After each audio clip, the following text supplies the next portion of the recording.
Por que se estuda os ciclos biogeoquímicos? É a ciência que estuda a troca de materiais entre os componentes abióticos e bióticos dos ecossistemas.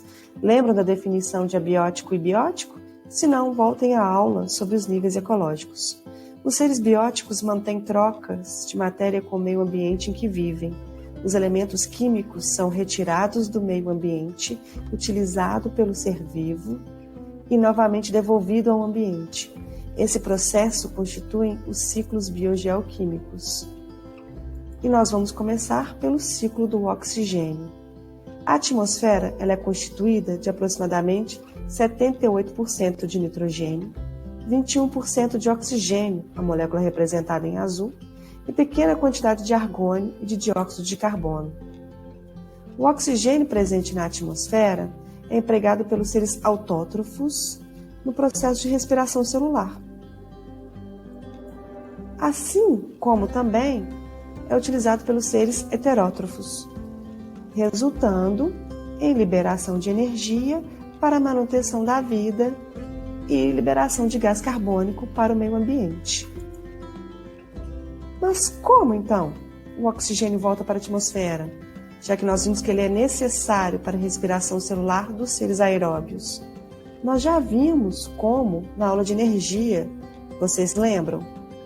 Os seres autótrofos liberam os gases de oxigênio na atmosfera, porque eles utilizam o gás carbônico presente no ar e, na presença de luz solar, produzem energia e liberam a molécula de oxigênio.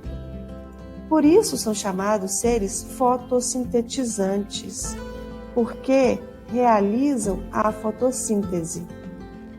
O ciclo do oxigênio e do gás carbônico estão conectados. Os seres fotossintetizantes consomem o oxigênio e liberam o gás carbônico na respiração celular, mas consomem o gás carbônico e liberam o oxigênio no processo de fotossíntese. Vamos relembrar a fotossíntese?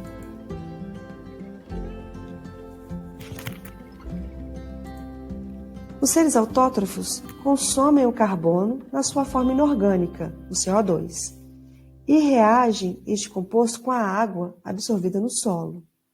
Mas para essa reação acontecer é necessário a energia solar, energia provida do Sol, da radiação luminosa. Essa reação química produzirá composto rico em energia, a glicose, e liberará o oxigênio. Observem a reação química da fotossíntese descrita na imagem. A reação química está balanceada, significa que a mesma quantidade do elemento químico reagente aparecerá no produto. Vocês acham que o oxigênio provém de qual elemento? Do gás carbônico? Por isso as árvores purificam o ar? Não é bem assim. O oxigênio liberado ao final da reação de fotossíntese provém da água, da quebra da molécula de água, reação que chamamos de fotólise da água. Voltaremos a estudá-la no conteúdo de botânica, no tópico de fotossíntese. Então, revisando o ciclo do oxigênio e do gás carbônico, nós sabemos que os seres aeróbicos utilizam o oxigênio para realizar a respiração celular. Esse processo libera o gás carbônico para o meio ambiente. O gás carbônico também retorna ao meio ambiente pelo processo de decomposição e pelo processo de fermentação realizado pelos micro-organismos.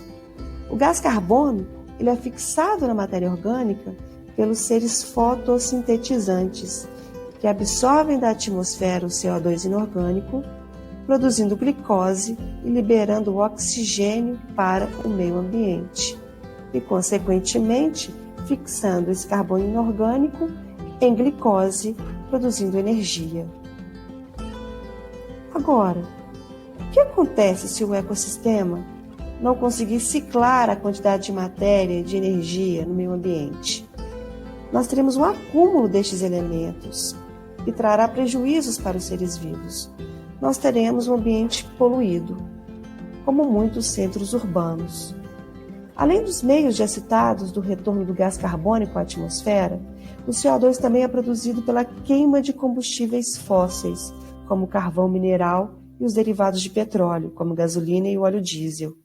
E também há outro problema, mais liberações de elementos tóxicos, outros gases, como o ozônio, que é um poluente secundário das atividades de agropecuária e de queima de combustíveis fósseis. Material particulado são partículas muito finas suspensas no ar, originadas de queima de combustíveis fósseis, da queima de biomassa vegetal, de obras de pavimentação, pelo dióxido de nitrogênio, que é um gás poluente de ação altamente oxidante, que podem ser natural de erupções vulcânicas e ações bacterianas, mas é mais comumente ocasionado por ações antrópicas originárias de combustão.